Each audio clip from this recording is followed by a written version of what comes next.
Real quick, welcome back to your Geometry Semester 1 practice exam.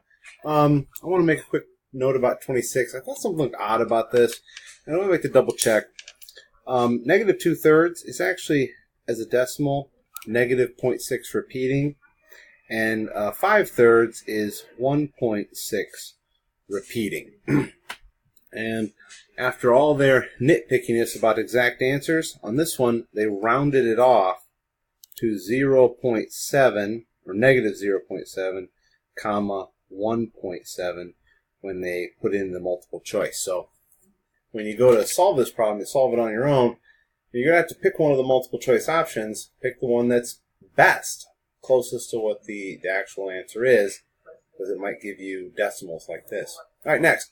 Find the area of a polygon with these vertices. Well, let's go plot it. Let's see. Here's our coordinate grid here. Let's see. A is 6, negative 6. 1, 2, 3, 4, 5, 6. 1, 2, 3, 4, 5, 6. That's A. B is 6, negative 3. So that's 1, 2, 3, 4, 5, 6. 1, 2, 3. There's B. See, C is negative 5, negative 3. That's 1, 2, 3, 4, 5. 1, 2, 3. And that's what's C. And D is negative 5, negative 6. So that's 1, 2, 3, 4, 5. 1, 2, 3, 4, 5, 6. There's D. So this is a rectangle.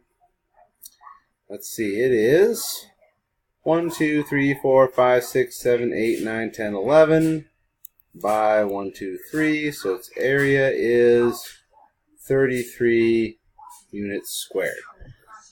All right, when you go to do yours, I don't know if it's going to be a quadrilateral or not. It could be a parallelogram. It could be a triangle. So if it's a parallelogram, something like this. Okay, just remember that it is height 2, base times height for a parallelogram. Base times height equals area for a triangle. Maybe something like this. Right? It is base times height divided by 2 equals area.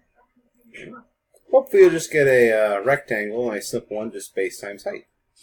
All right, next. On a coordinate grid, your campsite is located at negative 7, negative 7. And the next checkpoint station is located at negative 2, comma 8. Each unit in the coordinate plane represents 2.3 miles. Find the distance you have to hike to reach the next checkpoint station. Well, this is definitely another opportunity to do some graphing. So let's make our coordinate grid. Here we go. Next, let's see. Your campsite is located at negative 7, negative 7. So 1, 2, 3, 4, 5, 6, 7. 1, 2, 3, 4, 5, 6, 7. Negative 7, negative 7. Camp. And the next checkpoint station is located at negative 2, 8. So that's 1, 2. 1, 2, 3, 4, 5, 6, 7, 8.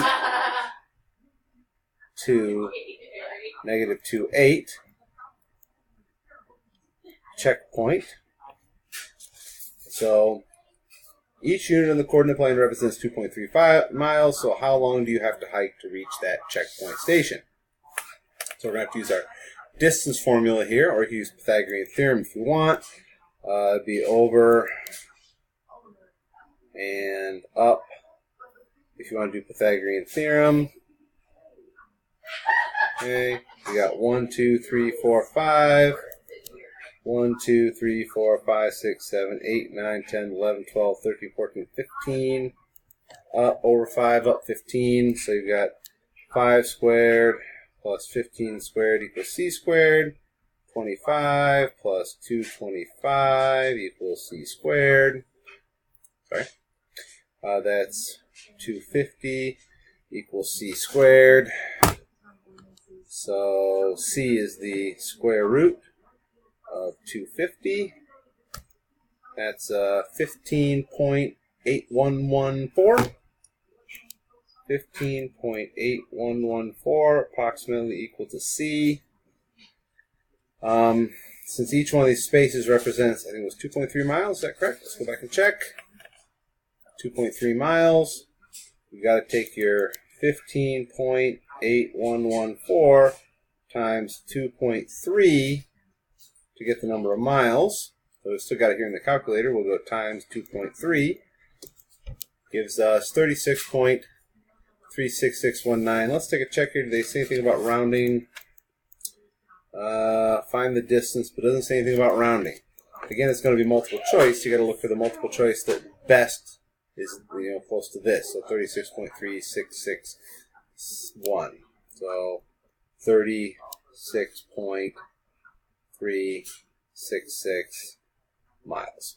Okay, so it might be 36 miles, might be 36.4, 36.37, however they choose to round it off. You could also do distance formula on this one if you like. You've got -7 minus -2, which is -7 plus 2 squared, plus -7 minus 8, -7 minus 8 squared. So -7 plus 2 is -5 squared, plus -7 minus 8 is -15 squared. And then you've got -5 squared is 25, -15 squared is 225. You see, starting to look a little familiar here. Square root of 25 and 225 is 250. And from here, we're ended up right. And we're ended up right up here again. All right, so it's going to be the same problem from here on out. So either way you choose to do it, Pythagorean theorem or distance formula, the thing not to forget is you've got to multiply whatever answer you get by, it probably won't be 2.3 in your problem, but it'll be some number of miles per unit. And if you don't multiply that, you're going to have the wrong answer. And I would guarantee you that that wrong answer will show up as a choice in the multiple choice. Okay. All right, so let's see. I think it's a good place for us to pause. We've only got 3 problems left, so we're on a roll.